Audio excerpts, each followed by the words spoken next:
Hello students, welcome to the new session. Today we are going to discuss the new chapter, that is mixture and alligation. In this chapter we will understand the basics of mixture and alligation, and along with that we will understand the different parts of that. So first of all I am going to show you what all topics we are going to cover today, and we will move forward. So first of all we are going to discuss about the introduction of the mixture and alligation. Second thing is we are going to discuss about the types of questions that we will be getting in the mixture and alligation. And then the third thing will be the examples based on the different questions which is going to come in the mixture and alligation topic. Now let's move forward. So when we move forward, we start the basics to understanding of the basics with the story of a milkman. So there is a milkman who is going to sell two types of mixtures of milk and water. So obviously he is not going to sell only milk to you, right? So he'll be mixing some sort of water in that, and he is going to sell one of them at a price of rupees 40 per liter, the first one, and the second one he is going to sell at the price of 70 per liter. Okay, but the point is when he is selling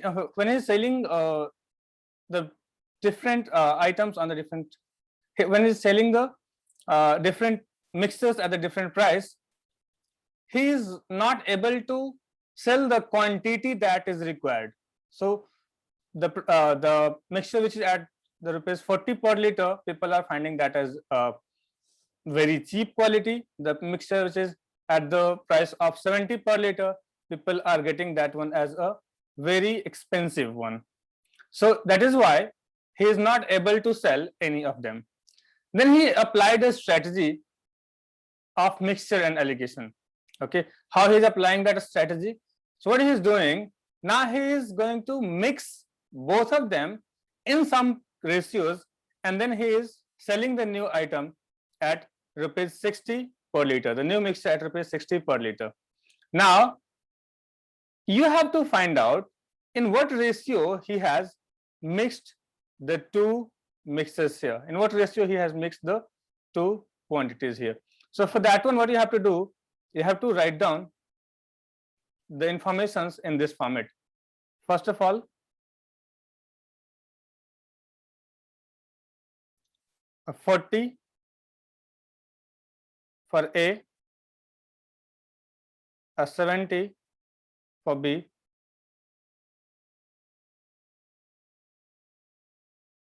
now he will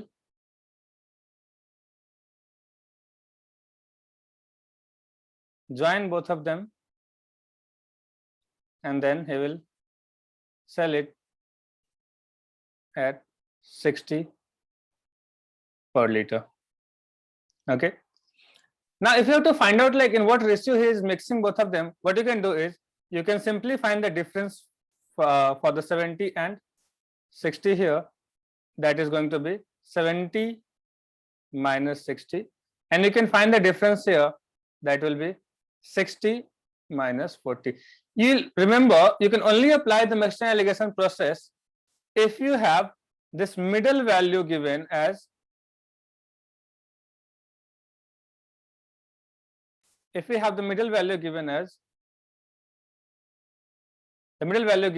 a number which is greater than one of them but less than the other. Okay, which is greater than one of them but the less than the other, then he will be able to sell that.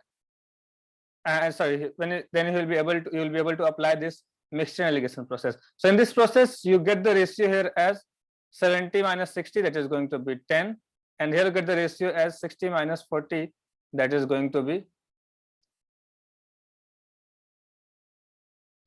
40 is 20. Now you know that this is in the ratio of 1:2.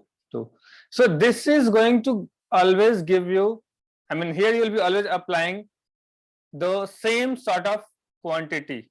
Like if this is the rate of one of the mixture, this will be also the rate of one of them, and here this is also the rate of, so this is going to be a rate, this is going to be a rate, and then this will be always giving you the ratio in which it should be mixed. Okay, so now you are able to find out the ratio in which he is going to mix as 1:2. See, there will be some sort of questions in which you have the ratio given that he is mixing in the ratio of 1:2, and then you have to find out the middle part, the equivalent price, like on what equivalent price he is going to sell the item. Let's try to understand the different type of question that I'm talking about with the help of some questions as well. So first of all, the types of question that you'll be getting there is, first, if the ratio is you have to find the ratio if the mixture is when in which mixture is added, and if equivalent price is given. Okay, and second is you have to find out the equivalent price if the ratio is given. All right, so these are the two things that you have to understand, and these are the two sort of questions that you'll be getting there. You have to understand this. Now let's move forward towards the next question. The first type of question which you have to find out the ratio. Like if you read the question, it is saying in what ratio should a 20% methyl alcohol solution be mixed with the 50% methyl alcohol solution so that the resultant solution has 40% methyl alcohol in it. Now, if we will see, there are two sort of mixtures here again, right? One is A, other is B. In A, we will go with one of them. Like this is talking about the methyl alcohol, right? So we'll understand in that one what is the percentage of methyl alcohol. So we will take the reference of methyl alcohol. Okay. In the first one, the percentage of methyl alcohol is 20. In the second one, the percentage of methyl alcohol is 50. Now, when he mix both of them,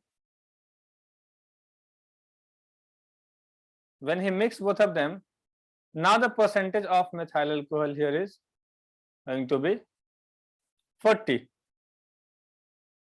Now you have to find out in what ratio he has mixed both of them. So as we did the last question about the milkman, we will be applying the same strategy here, and we will find out, like this is going to be a 40 minus 20, but this is going to be a 50 minus 40.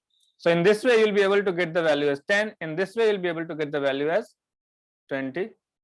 Again, we can see it is in the ratio of 1:2. And you have to be always clear about the ratio part. Like this is 1:2 for because the question asking resultant has 40% sulfur. So in what ratio you are mixing the first one with the second one? So you have to make sure that you apply this 1:2 and only here, not the 2:1. So you can select the answer A from here. I hope this one is clear. Let's move towards the next sort of questions that we are going to discuss here. So next type of question is to find out the equivalent value when the ratio is given. Like in this question, it is given the ratio of a copper to aluminum in alloy A is 2:3, and the alloy B, and that in the alloy B is 4:3. If the alloy A and B are mixed in the ratio of 5:7, then what is the ratio of the copper to aluminum in the new mixture? So in this case, we have to find out, like, okay, if there is alloy A, there is alloy B, we will take again a reference of any of the one of the quantity in that alloy. So there are two quantities, copper and aluminum. Let's say I'm taking the reference of the copper. So if we will be taking the reference of the copper, the first thing is we'll find out what part of copper is there in the first alloy. So the ratio of copper to aluminum is 2:3. So we can say the part of copper in the first alloy is 2/5. Similarly, the ratio of copper to aluminum in the second alloy is 4:3. So we can say that the part of copper in the second alloy is going to be 4:7.